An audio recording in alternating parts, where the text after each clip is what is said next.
Y muchas gracias a aquellos que después de la primera exposición decidieron apuntarse a la segunda, sobre todo con un día tan bueno como el que hace hoy. Es algo que agradezco mucho, me conmueve mucho. Para aquellas personas que no estuvieron en la primera exposición, estas dos exposiciones forman un díptico que se titula El reino de Dios y su justicia. La primera estuvo dedicada a explicar el reino de Dios. Esta segunda tiene que ver con la segunda parte, con su justicia. En la primera parte vimos algunas cosas que pueden resultar chocantes. Por ejemplo, que el reino de Dios es algo que viene ya con Jesús, no es una realidad a milenios de distancia, a futuro. Jesús comenta, lo recoge tanto Mateo como Lucas, que si yo expulso demonios por el dedo de Dios, es que el reino de Dios ya ha llegado a vosotros. No va a llegar, no puede que llegue, con seguridad llegará, sino que ya ha llegado. Las parábolas del reino de Jesús hablan de una realidad que ya es presente. Cuando habla, por ejemplo, de la cizaña que se siembra en el campo, habla de que es semejante al reino de Dios, donde Cristo ha sembrado, el Hijo del Hombre, a los hijos del reino, pero el diablo también ha sembrado a hijos del maligno, y esa es una realidad que se extiende a lo largo de la historia del reino de Dios, desde su comienzo en el siglo I hasta su consumación con la segunda venida de Cristo. Y por supuesto, el reino de Dios llega cuando está profetizado en las Escrituras, en la época del Imperio Romano. Y en ese sentido vimos, por ejemplo, la profecía de Daniel, donde la estatua de Daniel habla de 4 periodos históricos: Babilonia, Persia, Grecia, Roma, y cómo precisamente en la época de Roma había llegado el reino. Jesús nació cuando reinaba en Roma el emperador Octavio, fue crucificado en la época del emperador Tiberio. El reino llega precisamente como estaba profetizado por Daniel en la época de Roma. Y al mismo tiempo tuvimos ocasión de ver cómo ese reino es un reino en el cual queda excluida la violencia. Jesús le dice a Pilato en Juan 18:36 que mi reino no es de este mundo. Si fuera de este mundo, mis seguidores habrían combatido para evitar que me detuvieran los judíos, pero mi reino no es de este mundo, mi reino no es de aquí. Vimos cómo efectivamente el reino comenzaba porque el rey estaba dispuesto a dar su vida en la cruz de una manera vergonzosa, y cómo se podía entrar en el reino ahora y puede entrar cualquiera que crea en Jesús, y evidentemente es lo mejor que puede hacer, optar por el reino, convertirse y entrar ya en el reino. Es semejante a aquel que es un buen conocedor de perlas y encuentra una perla de gran precio y no le importa desprenderse de todo para tenerla, o aquel que no sabe quizá mucho de tesoros, pero un día descubre un tesoro en un campo y está dispuesto a renunciar a todo para quedarse con ese campo y con el tesoro que encierra. Eso lo vimos en la primera exposición. Y llegamos a la segunda parte, a una parte en la que tenemos que hablar del reino de Dios y su justicia. La justicia del reino de Dios, y en este sentido la misma cita de Mateo de buscad primeramente el reino de Dios y su justicia, la justicia del reino de Dios aparece expresada con enorme claridad en el Sermón del Monte. Voy a intentar, el Sermón del Monte es la sección de Mateo, los capítulos 5, 6 y 7 de Mateo, y voy a intentar hacer una aproximación al Sermón del Monte. Les adelanto que la última vez que estuve hablando de manera breve sobre el Sermón del Monte me llevó algo más de 4 horas, no tengo la menor intención de repetirlo, tengo que ser mucho más breve, pero tengo que acercarlo. El Evangelio de Mateo, como ustedes saben, es el primer evangelio que aparece en el Nuevo Testamento. Aparece Mateo, Marcos, Lucas y Juan. Y Mateo es un evangelio judío, especialmente enfatizando el mensaje del evangelio para los judíos. Si ustedes van al Evangelio de Mateo, lo primero que se van a encontrar es la referencia de Mateo a que Jesús es hijo de Abraham y de David, algo que a un romano no le importaba un pimiento, ni a un griego, pero era muy importante para un judío. A continuación, Mateo describe toda una genealogía del Mesías que tampoco a un pagano le hubiera importado. Por eso Marcos no tiene genealogía, o Juan no tiene genealogía, o Lucas tiene otra genealogía distinta, pero la de Mateo es una genealogía específicamente judía. Y Mateo es el autor de evangelios que hace más referencia a para que se cumplieran las Escrituras. Es un evangelio para que sus coetáneos judíos puedan ver que Jesús es el Mesías y el Hijo de Dios. El evangelio de Mateo tiene una estructura muy especial, a la que yo dedico cierto espacio en mi Biblia de estudio, que es que Mateo agrupa 5 grandes discursos de Jesús que son paralelos a los 5 libros de Moisés. Lo hace de una manera prodigiosa. Cuando uno lo capta, esto arroja una enorme luz sobre la estructura de Mateo. El primer libro de Moisés es Génesis y Mateo también relata el primer libro de Jesús, por decirlo de alguna manera, el Génesis del Evangelio.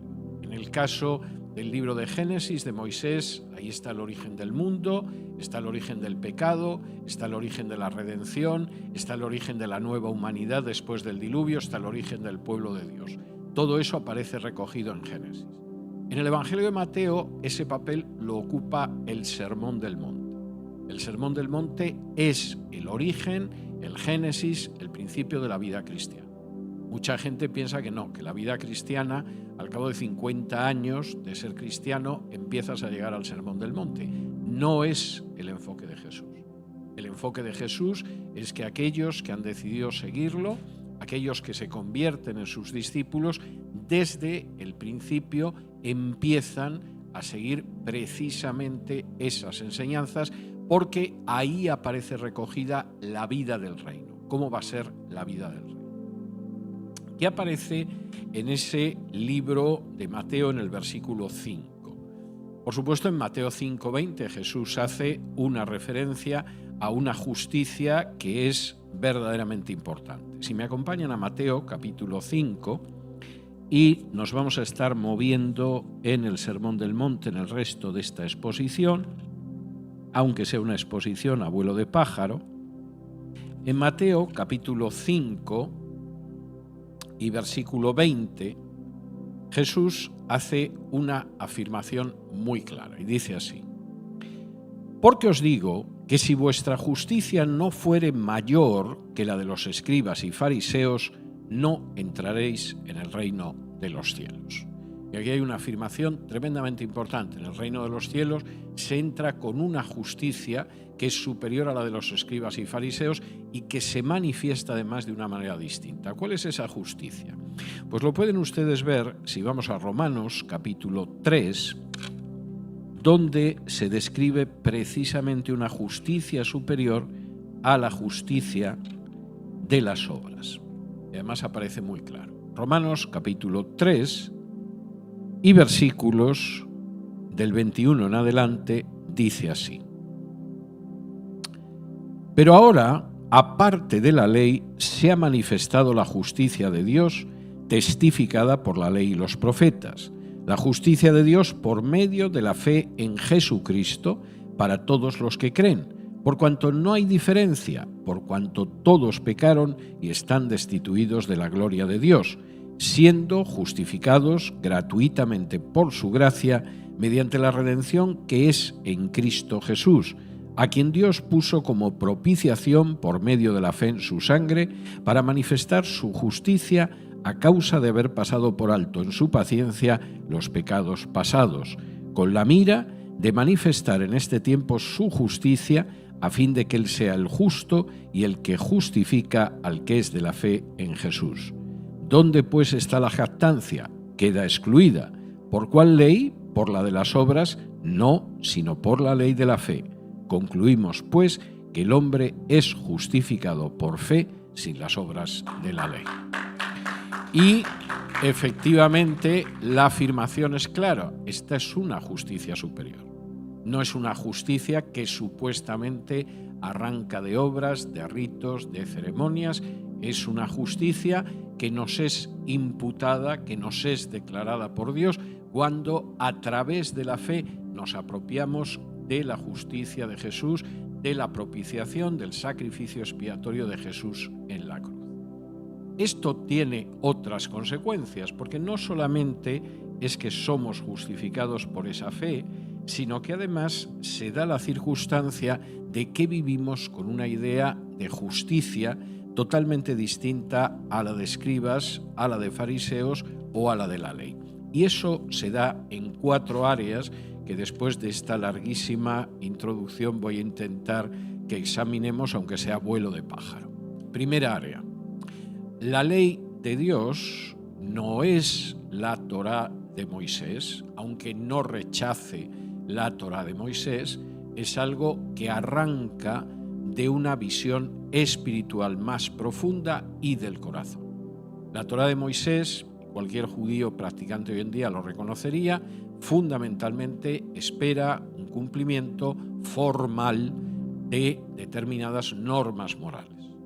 En principio, si uno cumple con esas normas morales, lo que sucede es que se supone que ha cumplido con la Torá. Luego la interpretación de las normas morales puede variar, pero el cumplimiento de la ley tiene que ver fundamentalmente con ese cumplimiento formal de las cosas. Primer punto enormemente importante en la justicia del reino. La justicia superior busca la intención del corazón más allá del cumplimiento formal. Hay varios ejemplos y vamos a ver algunos. Si vamos al capítulo 5 de Mateo, Romanos, capítulo 5 de Mateo,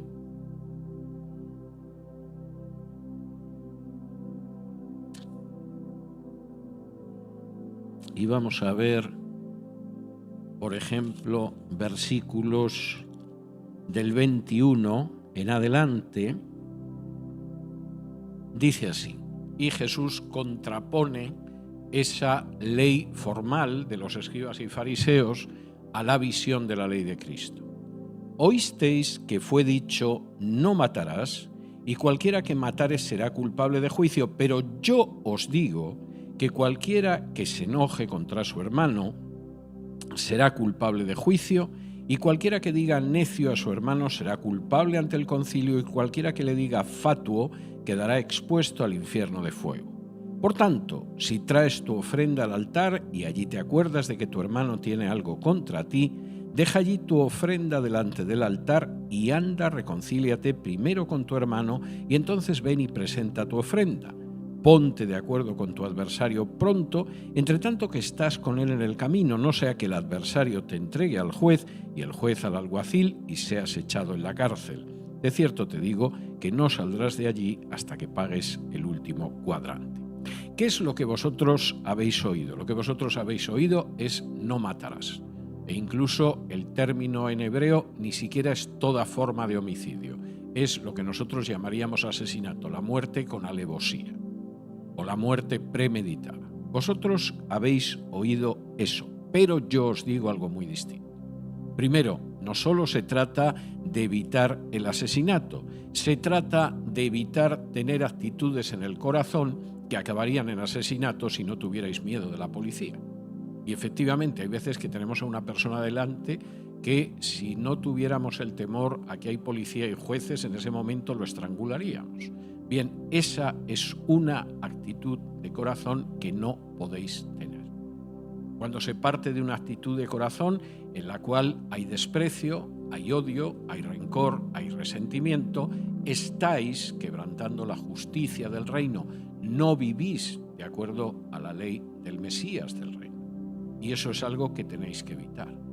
También tenéis que tener en cuenta que cuando no se solucionan los conflictos entre personas, esos conflictos, que inicialmente pueden ser una pequeña raíz, pueden acabar convirtiéndose en un árbol que dé frutos muy amargos, de tal manera que si en un momento determinado tienes un deber espiritual, por ejemplo, traer la ofrenda, y recuerdas que no estás reconciliado con tu hermano, es más importante que te reconcilies con él que en ese momento traigas la ofrenda. La ofrenda ya la llevarás en otro momento.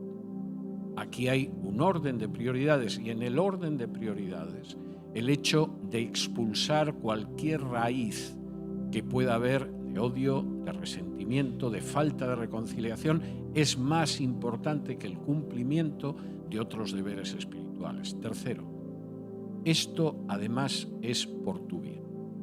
Y esos últimos versículos que aparecen y que son la base de la doctrina medieval del purgatorio, lo cual es una interpretación disparatada de los versículos, pero son muy prácticos. Jesús dice: ponte de acuerdo con tu adversario pronto, entre tanto que estás con él en el camino, no sea que el adversario te entregue al juez y el juez al alguacil y seas echado en la cárcel. De cierto te digo que no saldrás de allí hasta que pagues el último cuadrante.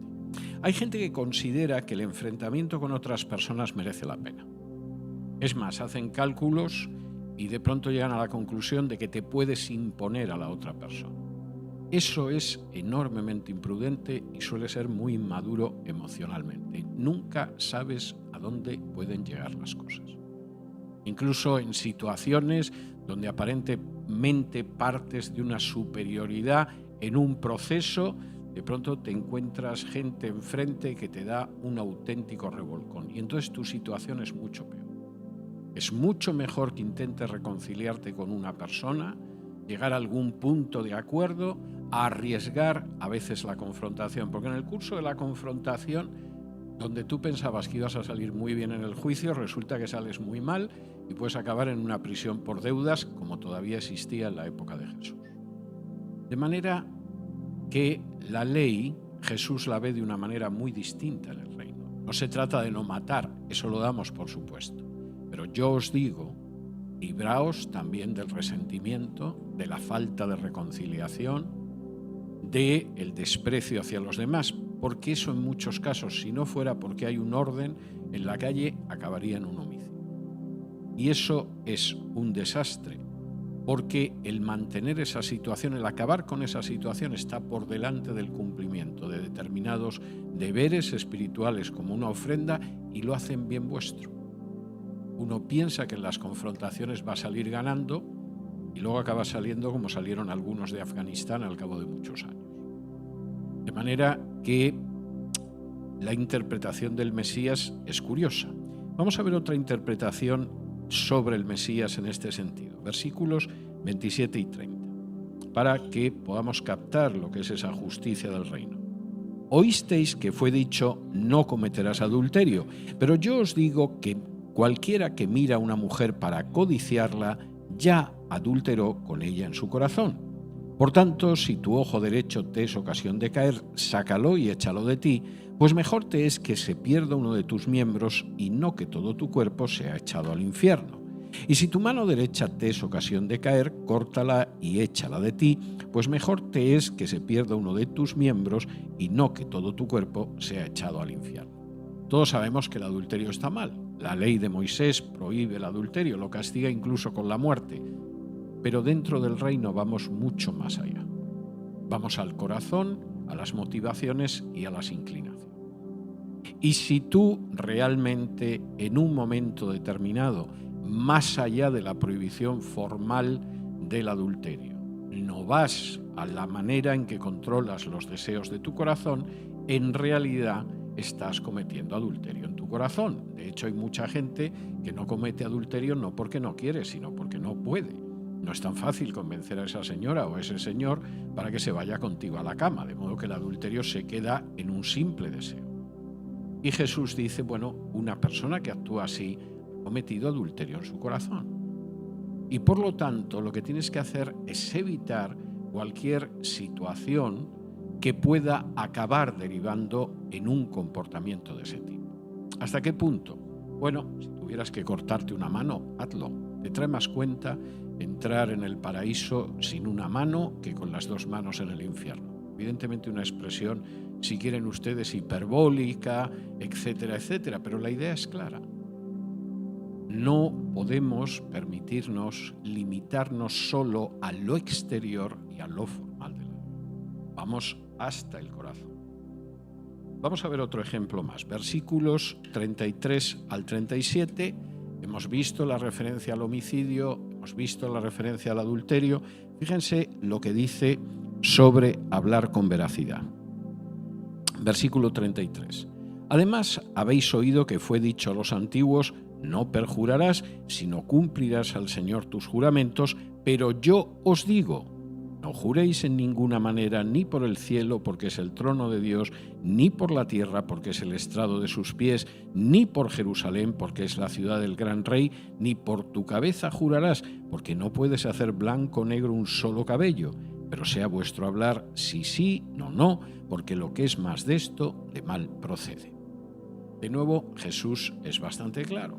Claro que habéis oído que no se puede jurar en falso, está muy bien. Pero de nuevo hay que ir a la raíz y al fondo del corazón. No jures. Jurar no tiene el más mínimo sentido. Está por comprobarse históricamente que alguien jure y que eso realmente implique que va a cumplir las cosas como son. Yo he conocido gente que además de jurar y todo lo demás se dedica a firmar multitud de contratos y eso no garantiza en absoluto que los vaya a cumplir. Si acaso garantiza que si vas luego a un pleito, pues se puede ver, al menos en teoría, quién no ha cumplido su pacto, cosa parecida, pero no queda nada garantizado por un juramento. Y realmente lo que garantiza el hecho de que una persona diga la verdad es el hecho de que es veraz. Eso es lo que verdaderamente garantiza el que sea veraz. ¿Y qué es lo que hace que una persona sea veraz? Pues que dice sí o dice no. Pero si dice sí, su sí es sí. Y si dice no, su no es no. Y lo que va más allá del sí y el no es algo que procede del maligno o del mal. Se puede traducir de las dos maneras el texto. De manera que esto va más allá. No se trata solo de que no jures en falso, no. Se trata de ser veraz y de decir la verdad. Y esa es una justicia muy superior a la que tiene el mundo. Como también es una justicia muy superior la que se refiere a la venganza. Versículo 38 de este mismo capítulo. Es tremendo en este sentido.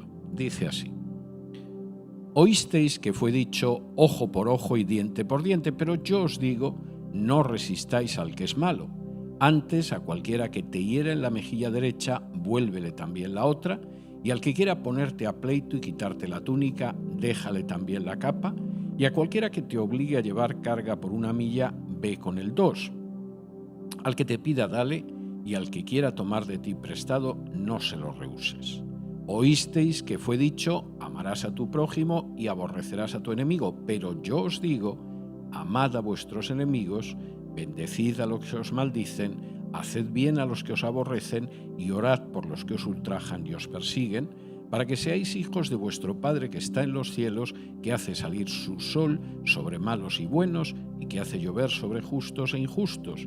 Porque si amáis a los que os aman, ¿qué recompensa tendréis? ¿No hacen también lo mismo los publicanos? Y si saludáis a vuestros hermanos solamente, ¿qué hacéis de más? ¿No hacen también así los gentiles? Sed pues vosotros perfectos, como vuestro Padre que está en los cielos es perfecto. De nuevo, la expresión de Jesús es bastante clara. Sí, en el mundo en el que vivimos, efectivamente la respuesta, si fuera ojo por ojo y diente por diente, no estaría mal.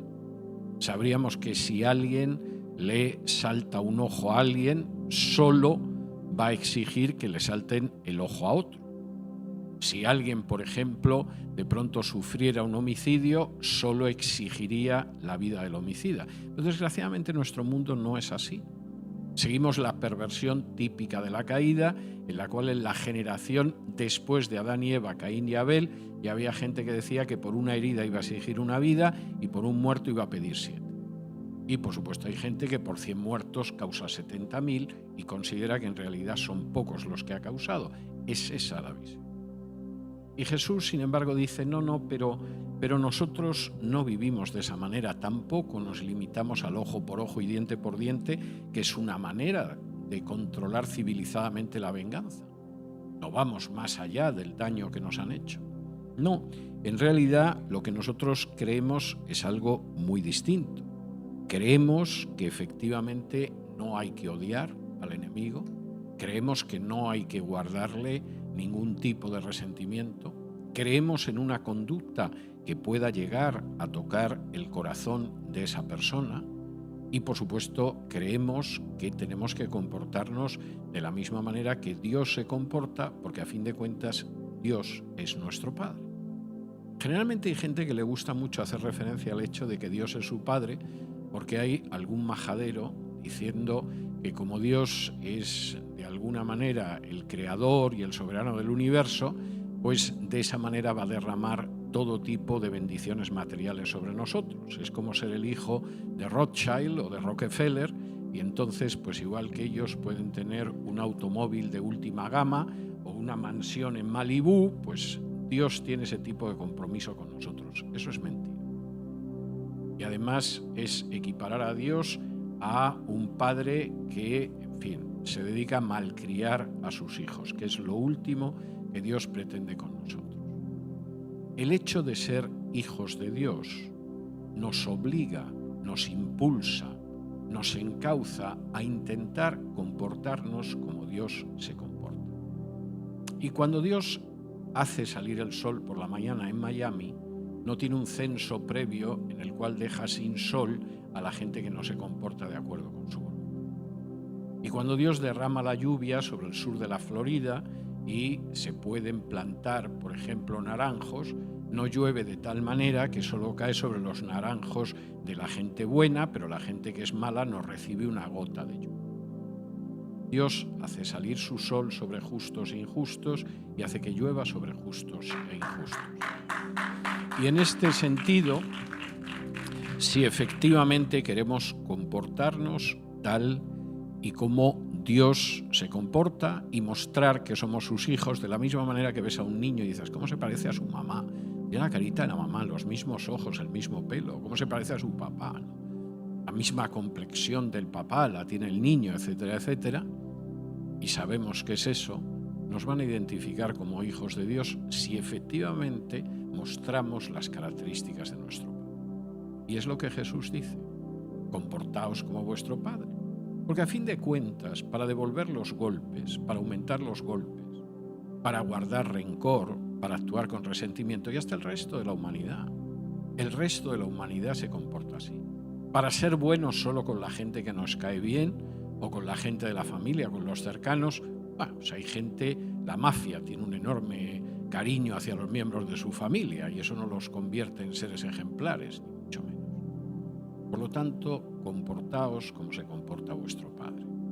La ley, la justicia del reino, es una justicia que va al fondo del corazón y que corta de raíz aquellas situaciones que aparecen prohibidas, por ejemplo, en la ley de Moisés. Segundo, vais a tener una práctica espiritual, pero la práctica espiritual que vais a tener es una práctica espiritual distinta de la de la gente. Y aquí empieza un capítulo 6 enormemente interesante. Por cierto, quiero aclarar que tengo que tocar 4 áreas y esta ya es la segunda. ¿Y por qué es distinta esa forma de ver las cosas? Bueno, pues fijaos, por ejemplo, en lo que significa la limosna. Capítulo 6 y versículos del 1 al 4. Guardaos de hacer vuestra justicia delante de los hombres para ser vistos de ellos. De otra manera, no tendréis recompensa de vuestro Padre que está en los cielos. Cuando pues des limosna, no hagas tocar trompeta delante de ti, como hacen los hipócritas en las sinagogas y en las calles, para ser alabados por los hombres. De cierto os digo que ya tienen su recompensa. Mas cuando tú des limosna, no sepa tu izquierda lo que hace tu derecha, para que sea tu limosna en secreto, y tu Padre que ve en lo secreto te recompensará en público. La palabra que aquí se traduce limosna, literalmente en griego, elemoisine, significa compasión. Cuando hagas un acto de compasión, de ayuda a una persona necesitada, se puede hacer de muchas formas. Por ejemplo, lo puedes hacer como muchos de los multimillonarios de este país. En los últimos meses estoy siguiendo la pista, por cuestiones de trabajo, auténticos multimillonarios de Estados Unidos, 1000 millonarios como mínimo. Y suelen ganar el dinero de manera bastante poco ética, pero luego es verdad que crean fundaciones artísticas o dan millones para investigar alguna enfermedad, algo de ese tipo, y por supuesto procuran que no se hable de la manera en que amasan las fortunas y solo se hable de la manera en que dan millones para una fundación de pintura o para una galería de arte o para los niños que sufren no sé qué enfermedad. La gente de la época de Jesús era más modesta. Tocar la trompeta no es que hubiera alguien tocando una trompeta para que se viera que ibas a dar dinero, sino que, por ejemplo, en el templo donde se echaba el dinero tenía como una forma de trompeta. Era más ancha por arriba y luego se estrechaba hasta que caía en una caja en el interior. De tal manera que cuando tú te acercabas con la moneda, pues hombre, si estabas con un poco de fuerza en la parte de arriba del metal, se notaba que estabas echando dinero. Si además ibas echando una moneda tras otra, aquello debería de sonar como una pieza musical casi, y evidentemente eso te podía producir una satisfacción, porque bueno, ya había gente que sabía que ahí viene Jonatán, que va a echar mucho dinero, y efectivamente va a ser y tocaba la trompeta, que te tocaba música celestial. Y esta era la situación, y Jesús dice, no. Si vas a actuar de manera compasiva, es una cuestión entre el Señor y tú, como mucho entre la persona necesitada y tú. Hazlo de tal manera que tu mano derecha no sepa lo que hace la izquierda. Es una expresión realmente bonita, hiperbólica si se quiere, pero es así. De modo que está bien el hecho de que ayudes económicamente a gente en necesidad. Se supone que en el reino tenemos que hacerlo.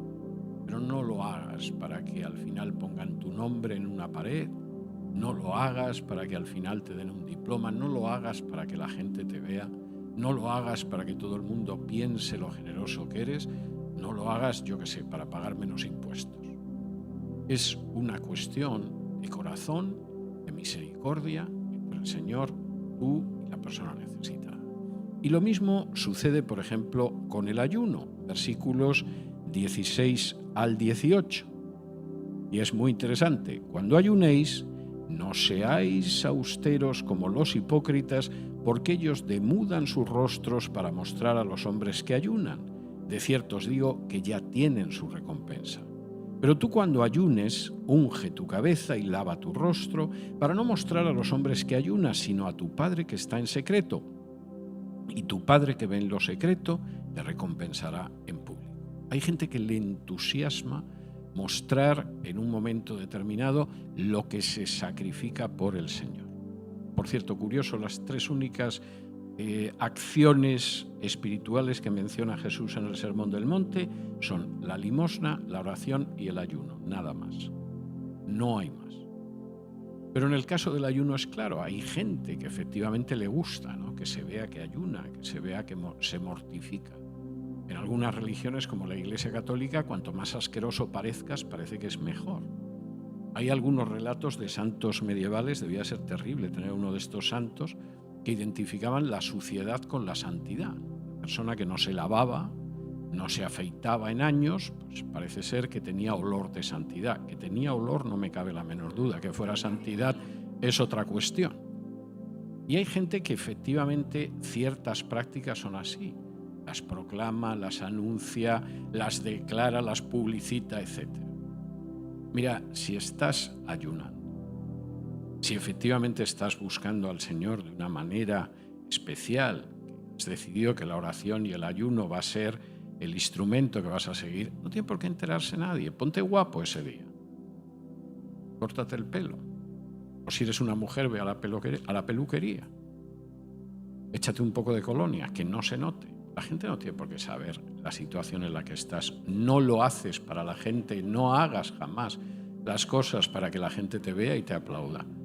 El Señor lo sabe y el Señor se ocupará de escuchar. Tercera cuestión. Primera cuestión, la ley de Cristo. Segunda, las prácticas religiosas. Tercero, y esto es tremendamente importante dentro de la justicia del reino, cómo vemos las cuestiones materiales. Mateo 6 y versículos del 19 en adelante. Y dice así en Mateo 6, del 19 en adelante. No os hagáis tesoros en la tierra donde la polilla y el orín corrompen y donde ladrones minan y hurtan, sino haceos tesoros en el cielo donde ni la polilla ni el orín corrompen y donde ladrones no minan ni hurtan. Porque donde esté vuestro tesoro, ahí estará también vuestro corazón. Primera cuestión, no perdáis el escaso tiempo que pasamos por este mundo haciendo tesoros en la tierra. Y si alguien piensa que los tesoros en la tierra están totalmente garantizados, es que de verdad no conoce este mundo. De verdad que hay gente que sí.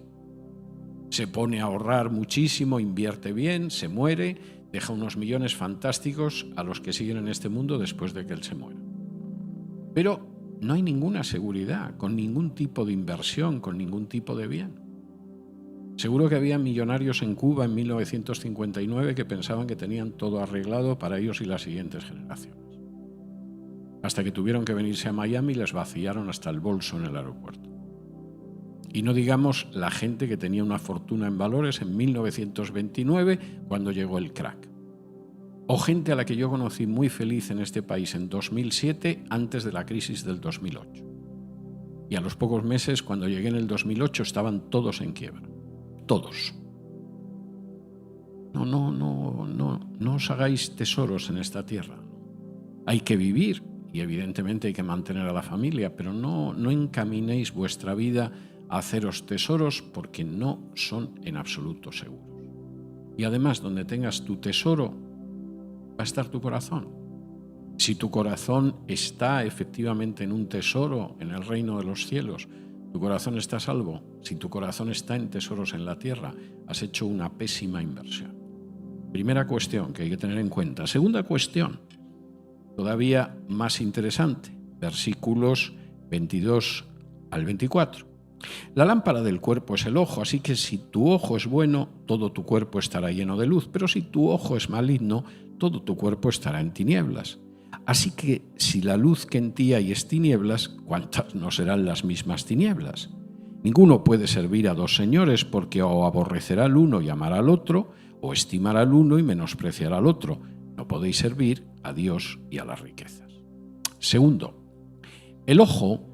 Y aquí Jesús utiliza una expresión de la época. La lámpara del cuerpo es el ojo.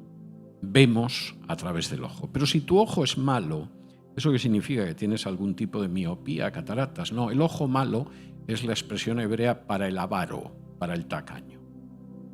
La lámpara de tu cuerpo es el ojo. Pero si tu ojo es un ojo avaricioso, es tacaño, es materialista, no es que veas más y que captas las posibilidades de negocio y que vas a salir muy bien parado. Es que tu ojo está ciego. Y si aquello con lo que tienes que ver las cosas está ciego porque simplemente eres una víctima de la avaricia, de la codicia, de la tacañería, estás en la oscuridad más absoluta. Y además deberías darte cuenta de otra cosa que es muy importante, y es que no se puede servir a dos señores. Y si quieres servir a Dios, no puedes servir al dinero. Y si sirves al dinero, no vas a servir a Dios. No, pero yo conozco gente que dice que sirve a Dios y además tiene un jet. Ya, quítale el jet, vamos a ver exactamente a quién sigue sirviendo. Pero no se puede servir a dos señores. Y Jesús es muy claro. Y si alguien pretende crear una teología en virtud de la cual puedes servir a Dios y al dinero, de lo que puedes estar totalmente seguro es de que esa no es la enseñanza de Jesús. Bueno, y entonces, ¿cómo reaccionamos frente a nuestras necesidades? Versículos del 25 en adelante. Por tanto os digo, no os afanéis por vuestra vida, qué habéis de comer o qué habéis de beber, ni por vuestro cuerpo, qué habéis de vestir. ¿No es la vida más que el alimento y el cuerpo más que el vestido? Mirad las aves del cielo que no siembran, ni siegan, ni recogen en graneros, y vuestro Padre Celestial las alimenta. ¿No valéis vosotros mucho más que ellas? ¿Y quién de vosotros podrá, por mucho que se afane, añadir a su estatura un codo? Y por el vestido, ¿por qué os afanáis? Considerad los lirios del campo, cómo crecen, no trabajan ni hilan, pero os digo que ni aun Salomón, con toda su gloria, se vistió así como uno de ellos. Y si la hierba del campo, que hoy es y mañana se echa en el horno, Dios la viste así, ¿no hará mucho más a vosotros, hombres de poca fe? No os afanéis, pues, diciendo qué comeremos, o qué beberemos, o qué vestiremos, porque los gentiles buscan todas estas cosas. Pero vuestro Padre Celestial sabe que tenéis necesidad de todas estas cosas, mas buscad primeramente el reino de Dios y su justicia, y todas estas cosas os serán añadidas. No es casual que Jesús hable del reino de Dios y su justicia después de dar una enseñanza sobre las cosas materiales. Jesús ha estado hablando de cosas muy interesantes. Ha hablado de cómo la justicia del reino, la ley del reino es más profunda, va a la raíz de las cosas, implica una nueva forma de vida entre la gente. Está muy bien. Después ha hablado de las prácticas espirituales y ve la oración y ve el ayuno, ve la limosna de una manera mucho más profunda y más espiritual. Está bien. Bien, Jesús, pero hay que comer todos los días. Y hay necesidades que tenemos que suplir todos los días. Y por si no lo sabes, Jesús, hay mucha gente que por la noche duerme muy mal pensando cómo va a comer al día siguiente o qué se va a poner al día siguiente. ¿Y qué pasa en el reino con esa cuestión? Y la manera en que responde Jesús es tremendamente importante. Primero, no os afanéis. El mundo vive presa de la ansiedad, vive presa del afán, vive presa de la angustia. Uno de los grandes negocios en este país, no solo en este país, pero en este país es un negocio bárbaro, es el psicofármaco, el ansiolítico. La industria de los ansiolíticos, para quitar a la gente la ansiedad, la angustia, en este país genera decenas de miles de millones de dólares al año. Este es un país drogado. Y no solo por la gente que consume fentanilo, o que consume cocaína, o que consume heroína. Simplemente por la gente que necesita psicofármacos para poder dormir o para quitarse la ansiedad de encima. Jesús dice, no caigáis en la ansiedad, primero. No os dejéis llevar por la ansiedad, no permitáis que os acabe encarcelando la ansiedad. Segundo, paraos un momento a pensar. Paraos un momento. Yo sé que no es fácil, porque en esta sociedad te están empujando las 24 horas del día precisamente para que no te pares, no te detengas y no pienses.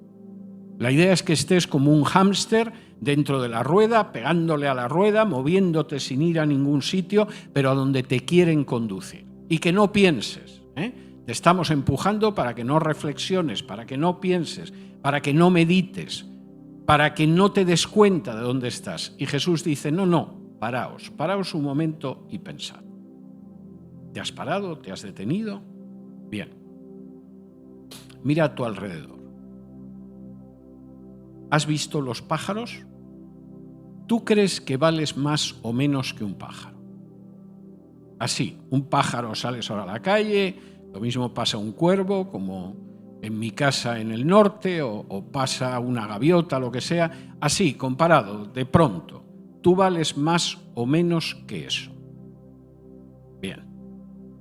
¿Has visto alguno de ellos que no duerma por la ansiedad, que le falte de comer, que no se ha mantenido? Como dice Jesús, ni siquiera hay un gorrión que se caiga al suelo sin que lo permita mi Padre. Si esos pájaros que valen infinitamente menos que tú están en esa situación, ¿por qué crees que Dios, que es tu Padre, no te va a mantener más que a los pájaros si vales mucho más que ellos? De manera que el argumento de Jesús es muy claro. Vamos a ir con otra cuestión. Párate un momento y mira las flores. Este es un clima semitropical, las flores no se ven tanto. Pero donde yo vivo la mayor parte del año, las flores están por todas partes. Además, se están renovando continuamente y son muy bonitas. La forma, el color, etc. Y entonces la cuestión es, mira esas flores. Por ejemplo, yo salgo a la puerta de mi casa, miro los macizos de flores que aparecen en ciertos periodos del año, no todo el año.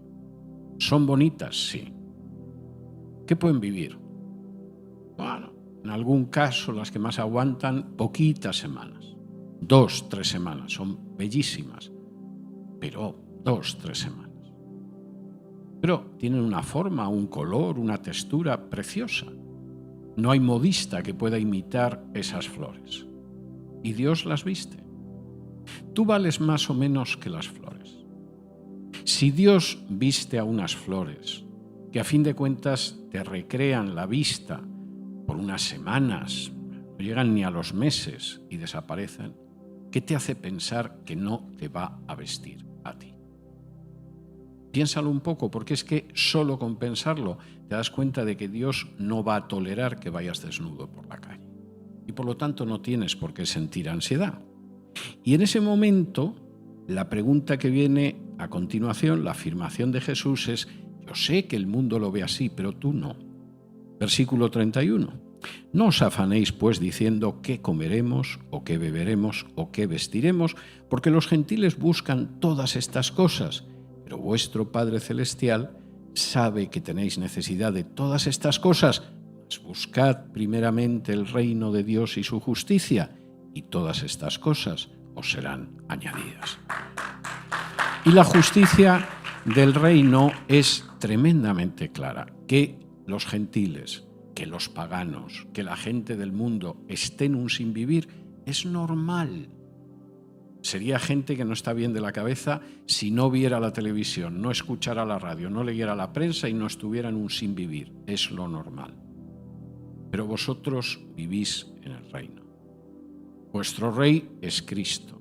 Vuestro Padre Celestial conoce vuestras necesidades, nuestras necesidades, incluso muchísimo mejor que nosotros. No os va a faltar de nada.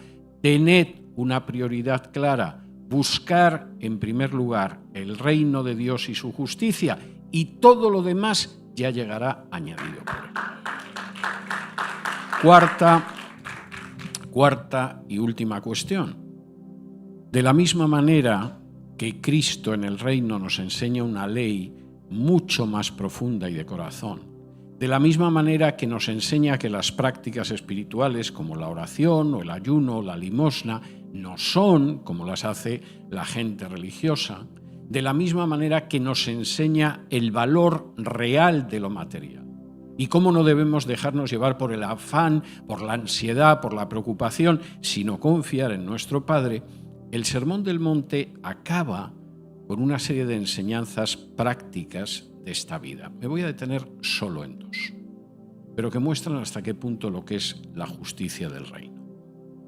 La primera está en el versículo 7 de Mateo, en el capítulo 7, y vamos a leer desde el versículo 7 del capítulo 7, y dice así: Pedid y se os dará, buscad y hallaréis, llamad y se os abrirá. Porque todo aquel que pide recibe, y el que busca halla, y al que llama se le abrirá. ¿Qué hombre hay de vosotros que si su hijo le pide pan le dará una piedra? ¿O si le pide un pescado le dará una serpiente? Pues si vosotros, siendo malos, sabéis dar buenas dádivas a vuestros hijos, cuánto más vuestro Padre que está en los cielos dará buenas cosas a los que le pidan. Así que todas las cosas que queráis que los hombres hagan con vosotros, así también haced vosotros con ellos, porque esto es la ley y los profetas. Bien, Jesús, nos has enseñado sobre algunas cuestiones de la ley: el adulterio, la violencia, la veracidad, cómo decir la verdad. Bien, nos has enseñado cómo tenemos que comportarnos en el ayuno, en la oración, en la limosna. Bien, nos has enseñado cómo tenemos que tener una prioridad, que es buscar el reino de Dios y su justicia, y tener lo material justo en el valor que tiene lo material, porque no se puede servir al mismo tiempo a Dios y a las riquezas. Pero hay muchas cosas en esta vida, Jesús, aparte de eso. A mí de pronto me surgen problemas a lo largo del día y no tengo exactamente un versículo, un artículo, un canon que me diga qué es lo que tengo que hacer en una situación así. Y Jesús responde de una manera muy clara. Bueno, primero, si efectivamente necesitas pedir, si necesitas clamar, si necesitas llamar, hazlo. Porque el que pide va a recibir y efectivamente al que llama se le va a abrir. De manera que en cualquier momento vas a tener a Dios a tu lado en cualquier situación que se plantee. Pero segundo, tú tienes que tratar a los demás. Y de pronto surgen situaciones en las que no sé muy bien qué hacer con los demás y cómo comportarme con los demás. ¿Qué hago entonces? Esa es una pregunta que a lo largo de la historia se hicieron muchos sabios y generalmente llegaron a una solución negativa que a mí me enseñó mi padre cuando yo tenía 2 o 3 años nada más. Y la solución negativa es: no hagas a los demás lo que no quieres que te hagan a ti. Yo recuerdo perfectamente cuando mi padre me dijo eso, porque tenía entre los 2 y los 3 años y sé perfectamente dónde está. Y me acuerdo que mi padre me cogió, no sé qué habría hecho yo, y me dijo: mira, hijo, no hagas a los demás, no quieres que te hagan a ti. Y como norma moral está muy bien, pero Jesús va más allá. Llega a lo que algunos llaman la regla de oro de la enseñanza de Jesús. No se trata solo de que no hagamos a los demás lo que no nos gustaría que nos hicieran. No robamos porque no nos gustaría que nos robaran, no matamos porque no nos gustaría que nos mataran, no le robamos el cónyuge al prójimo porque no nos gustaría que nosotros nos robaran el nuestro. Si la gente viviera así, este mundo sería infinitamente mejor, pero Jesús va mucho más allá. No, haced con los demás lo que os gustaría que los demás hicieran con vosotros. Cuando en un momento determinado habéis actuado mal, ¿cómo desearíais que se comportara esa persona? ¿Guardándoos un rencor eterno o perdonándoos por lo que habéis hecho? Pues si realmente piensas que lo que querrías es que esa persona te perdonara, si estás en esa situación, perdónala. Cuando de pronto necesitas a alguien que te escuche porque estás solo, porque estás desorientado, porque estás perdido, ¿cómo querrías que esa persona actuara contigo? ¿Cerrándote la puerta y diciendo no tengo tiempo y eres un pesado? ¿O abriéndote la puerta de su casa y diciendo siéntate, te escucho? Pues si así es como te gustaría que se comportaran contigo, compórtate tú con la otra persona. Cuando de pronto te encuentras en un momento en que necesitarías una ayuda desesperada, ¿cómo querrías que otra persona se comportara contigo? Que te ayudara en lo posible, en la medida en que te encuentras necesitado de ayuda desesperada, o que te dijera, mira, cuando vuelva por aquí a la vuelta de 2 meses me lo cuentas que ahora estoy muy ocupado. Cuando de pronto te encuentras con gente que necesita ser visitada porque está enferma, gente que necesita ser animada porque está deprimida, gente que necesita tu ayuda o tu consuelo, si tú estuvieras en su lugar, ¿cómo te gustaría que se comportara?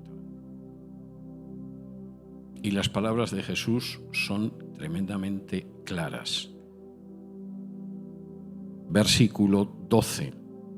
Así que todas las cosas que queráis que los hombres hagan con vosotros, así también haced vosotros con ellos, porque esto es la ley y los profetas. Y Jesús va a concluir esta exposición, que en mi caso ha sido abuelo de pájaro, de la justicia del reino, con 2 enseñanzas más. Y deberíamos tenerlas muy en cuenta porque son la justicia del reino.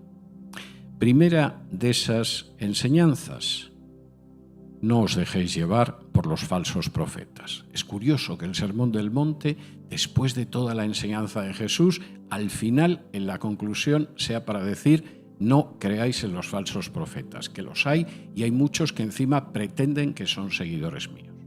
Ha pasado así a lo largo de más de 20 siglos de cristianismo. Y dice en los versículos del 15 en adelante del capítulo 7: guardaos de los falsos profetas que vienen a vosotros con vestidos de ovejas, pero por dentro son lobos rapaces. Por sus frutos los conoceréis. ¿Acaso se recogen uvas de los espinos o higos de los abrojos? Así todo buen árbol da buenos frutos, pero el árbol malo da frutos malos. No puede el buen árbol dar malos frutos, ni el árbol malo dar frutos buenos. Todo árbol que no da buen fruto es cortado y echado en el fuego, así que por sus frutos los conoceréis. No todo el que me dice, Señor, Señor, entrará en el reino de los cielos, sino el que hace la voluntad de mi Padre que está en los cielos. Muchos me dirán en aquel día, Señor, Señor, ¿no profetizamos en tu nombre y en tu nombre echamos fuera demonios y en tu nombre hicimos muchos milagros? Y entonces les declararé, nunca os conocí. Apartaos de mí, hacedores de maldad.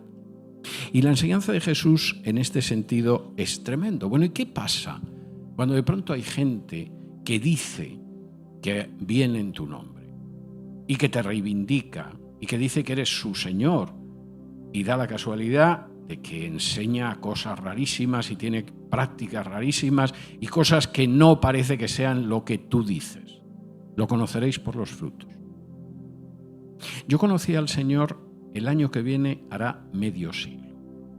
La cantidad de falsos profetas y falsos maestros que he conocido es innumerable. Me pondría a mencionar ahora aquí nombres y llegarían ustedes tarde a la cena de Navidad. Y en algún momento pudo parecer que eran ministerios impresionantes. Era la última moda en teología. Era como un cohete que se disparaba y subía y parecía que se elevaba. Y de pronto aquello desapareció porque al final conoces a las personas por los frutos.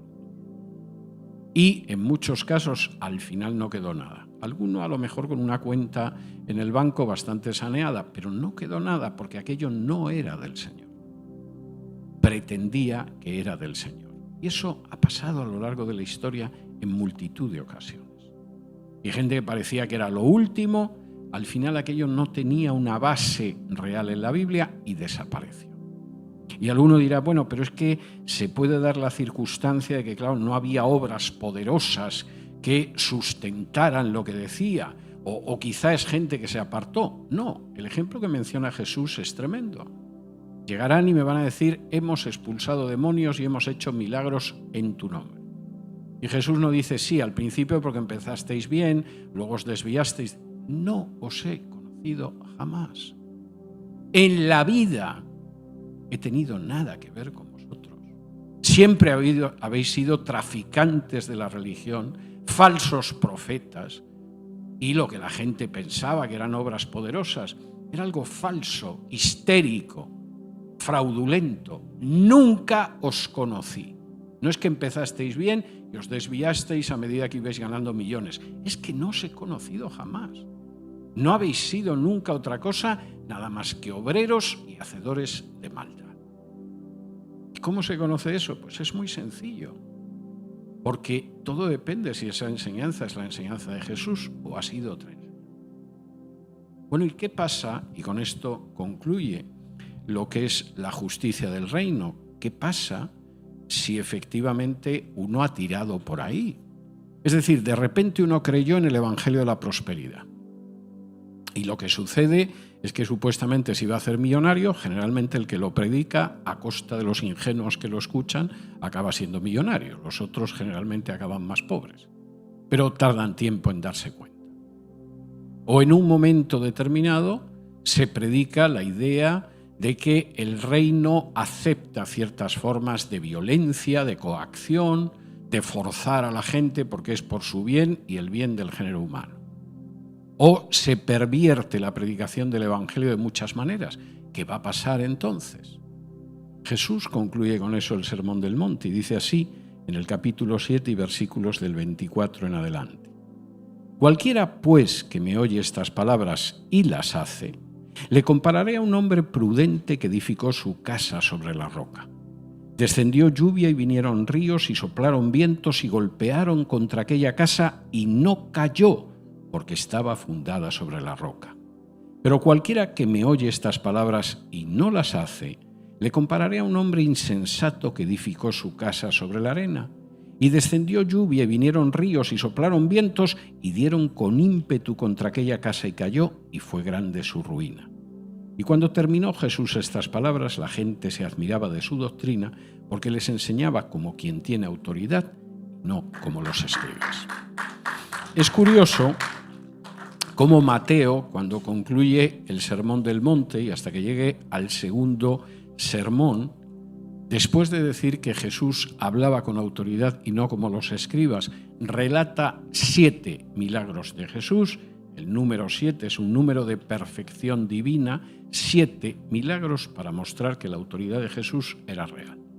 No era la autoridad que te da una facultad de teología, ni un título colgado en la pared o un título universitario. Era una autoridad que venía de Dios y que él fundamentó después en 7 hechos que relata Mateo.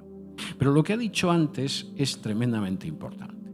En esta vida, riadas, inundaciones, vientos, dificultades, problemas, tribulaciones, en mayor o menor medida los pasamos todos. Es impensable que no vamos a tener dificultades en esta vida o que Dios va a hacer que los 70, 80, 90 años que vivamos en este mundo, si somos optimistas, van a ser 70, 80, 90 años sin ningún tipo de turbulencia, de problema, de situación difícil. Las hay. ¿Qué pasa con aquellos que no solo han escuchado a Jesús, sino que actúan, que viven y se comportan de acuerdo con la enseñanza de Jesús? Cuando llegue eso, aguantarán. No por ellos, sino porque están encima de la roca. ¿Y qué pasará con aquellos que, por el contrario, no han escuchado, pero no hacen? O ni siquiera escucharon y mucho menos hacen lo que enseñó Jesús. Se vendrán abajo. En el siglo XIX, a inicios del siglo XIX, en algunas localidades de la costa de Inglaterra, practicaban un curioso deporte que era saquear a los náufragos. De manera que cuando los barcos se acercaban a la costa, el clima inglés es espantoso. Los ingleses se jactan de que nunca los han invadido, pero es que con el clima que tienen y la comida que comen no hay quien invada aquella isla. Pues la verdad es que los barcos que se acercaban procuraban que no hubiera faros. Como el clima es espantoso y había muchas tempestades, generalmente los barcos naufragaban cerca de la costa. Había muy buenas posibilidades. Y la gente que vivía en los pueblos de la costa practicaba el deporte de saquear a los barcos que naufragaban. Generalmente, además, mataban a los que iban en el barco para que luego no pudieran decir que habían llegado los habitantes del pueblo a saquear. En una de estas ocasiones en que se produjo un naufragio, uno de los náufragos que conocía este bonito deporte inglés de saquear y matar a los náufragos, consiguió aferrarse a un escollo y ahí se quedó fijo sin acercarse a la costa, en la idea de que siempre tarde o temprano acababa llegando la marina de su majestad y le acabarían rescatando. De modo que consiguió llegar como pudo hasta un escollo, se subió, se abrazó al escollo, siguió aguantando la tempestad que le caía encima, pero efectivamente al día siguiente, cuando todo había amainado y ya habían saqueado todo lo saqueable, apareció una embarcación de la marina inglesa que lo recogió.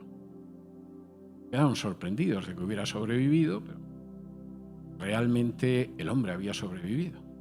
Entonces el oficial que iba en la barca de rescate le dijo, en medio de toda esta situación, en fin, ya no solo el peligro que hay en la costa, la tempestad que no ha dejado de atizar toda la noche, supongo que no pararía usted de temblar. Y el hombre dijo, sí, yo no paré de temblar, pero la roca a la que estaba abrazado no tembló. Esa es nuestra vida. Si nosotros en un momento determinado hemos construido sobre la roca el reino y de su justicia, puede que temblemos, puede que pasemos miedo, puede que tengamos inseguridad, seguramente lloraremos más de una vez. Pero aunque nosotros temblemos, tengamos miedo e inseguridad y derramemos lágrimas, la roca no tiembla. Y en esa roca se basa nuestra vida. Muchas gracias por su paciencia, que el Señor los bendiga.